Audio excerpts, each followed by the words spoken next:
My wife Taylor and I recently moved out of our old home. She didn't like being so close to her family and wanted to put some distance between us and them, so that's what we did. We don't have kids, and she stopped working ages ago, so she was relatively amenable to my suggestions about where to move. I'm an electrician, so bouncing around isn't much of a problem for me. We eventually settled on New Mexico. We've both been rural people all our lives, so it wasn't that drastic of a lifestyle change.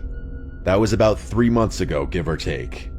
We found a fantastic deal on a place way out in the country. The house is honestly bigger than we really need, especially since it's just the two of us and our black lab Lola. But honestly, we figured we'd make use out of the extra space, maybe even host some of the friends we'd make. We'd been settled in for a few months when I started noticing something odd. The upstairs lights kept tripping circuits, but the rest of the house would still have power. After this happened once or twice, I knew exactly what the problem was. Like I said, I'm literally an electrician, so this kind of stuff is my bread and butter.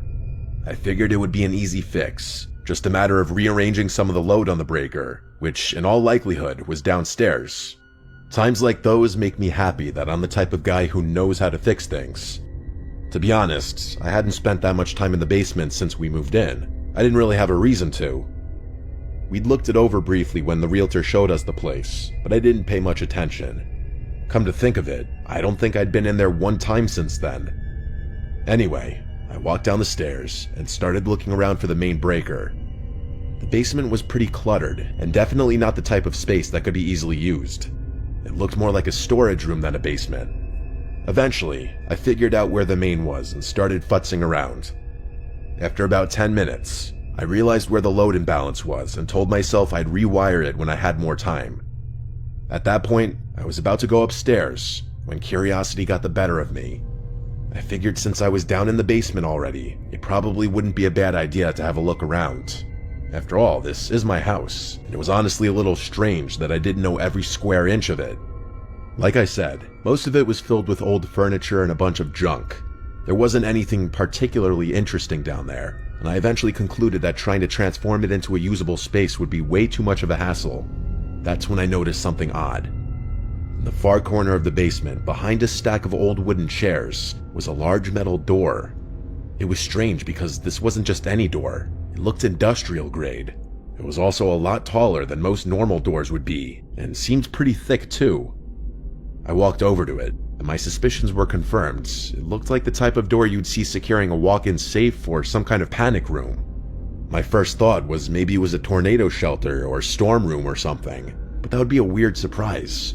You'd think the realtor would have mentioned a feature like that. I tried to open it, but the handle wouldn't budge. It was locked. I immediately went upstairs and started rummaging through the drawer of keys the previous owner had left behind in case we locked ourselves out or something, but none of them worked on the door. I must have tried like 15 keys or something, but no luck. I eventually told Taylor about it, and she was just as curious about it as I was. I'm still not sure how, but she worked her magic, and we were able to get in contact with the previous owners. It was that exact phone call that took me from curious about the situation to downright concerned. They were a little odd on the phone and would pause every so often, like they were thinking carefully about what they were saying or trying not to say too much. Part of me wishes I had recorded the conversation, but hindsight is 20/20. When I asked about the door, they got quiet. Eventually, the wife said it was just a safe room in case of a tornado. I told her that was great, but we were unable to use it since it was locked. After another pause, she claimed they'd lost the key and told us to just ignore it. I thought that was extremely unlikely, since they had literally left us keys to random doors that we'd probably never need to lock. The way she said it gave me a really bad feeling in my gut too, but there was nothing I could do. We ended up hanging up almost immediately after that, as they were definitely not trying to make small talk. Taylor tried to laugh it off, told me I was overthinking it, but I couldn't let it go. Over the course of the next few weeks, I would occasionally wander down the stairs and just stare at that door, wondering what could be inside. I tried everything I could think of to open it, even some tricks I'd picked up from work, but it was no use. The lock was solid. I ended up giving up for about a week, but the curiosity ultimately got the better of me. Fast forward to 2 days ago, when things took a wild turn. After my wife's wishes, I decided to hire a locksmith. He came over, and I let him do his thing down there. After about 30 minutes, I went downstairs to check on him. He told me that the lock was unusually complex for a simple panic room. Those were his exact words. I was worried he wouldn't be able to get it open, but to my surprise, he actually managed to crack it after another half hour. I wish he hadn't. Inside, the room was set up like some kind of shrine. There were old black and white photographs on the walls, all covered in strange symbols that I didn't recognize. In the center was a chair, just facing the wall. It looked like someone had spent a lot of time sitting there, just staring at nothing. In one corner, there was a cot with crumpled blankets, and it smelled stale and kind of gross. Then I noticed the trash.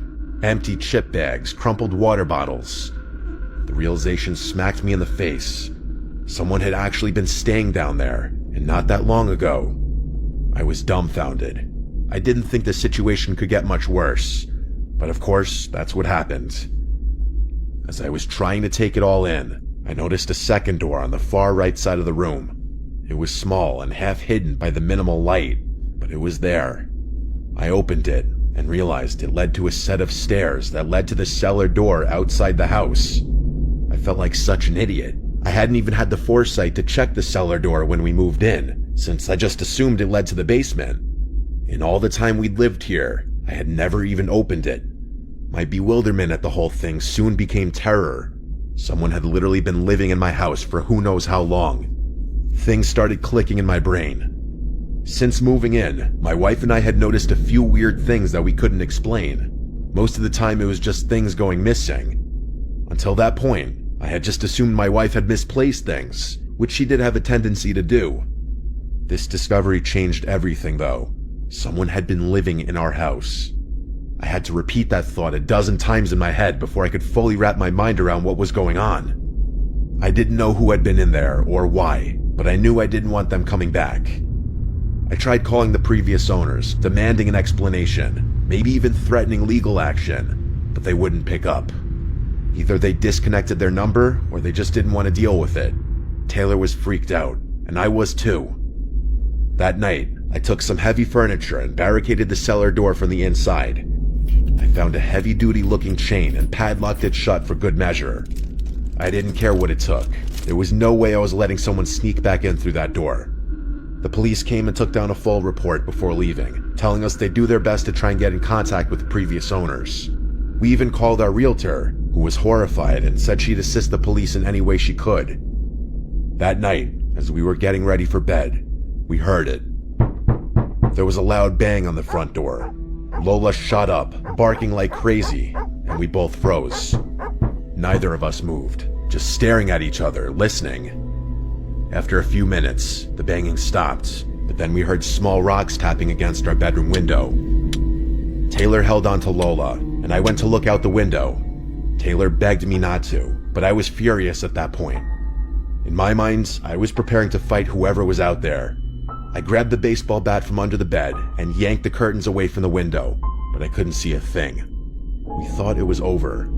Taylor wanted me to call the police, but there was a little part of me that wanted to handle this myself. I knew the police would scare them away, and call it pettiness, but I wanted to make sure whoever was out there got caught. I told her if one more thing happened, I'd call. But then from downstairs, I heard the sound of glass shattering. I sprinted downstairs just in time to see two figures running away from the house. The kitchen window was completely shattered. It was then that I called the police, who showed up not long after. They searched the house and the basement, but there was no sign of forced entry into the storm room. They didn't find anyone on the property either. Their best guess was that whoever had been living down there was angry when they realized they were locked out and decided to come back and scare us. I was both furious and horrified. My wife has been a wreck ever since. The police escalated the situation since an actual crime happened and said they're working on tracking down the previous owners, but that it could take a few days. That was 2 full days ago, and we still have not been able to get in contact with them. I think the police scared away those squatters though, at least for now, as they haven't been back to our house since. I'm actually shocked that something like this could even happen in the first place. If we can't get in contact with the previous owners soon, I have absolutely no idea what I'm gonna do. I'm fully prepared to defend myself, but I hope it doesn't come to that.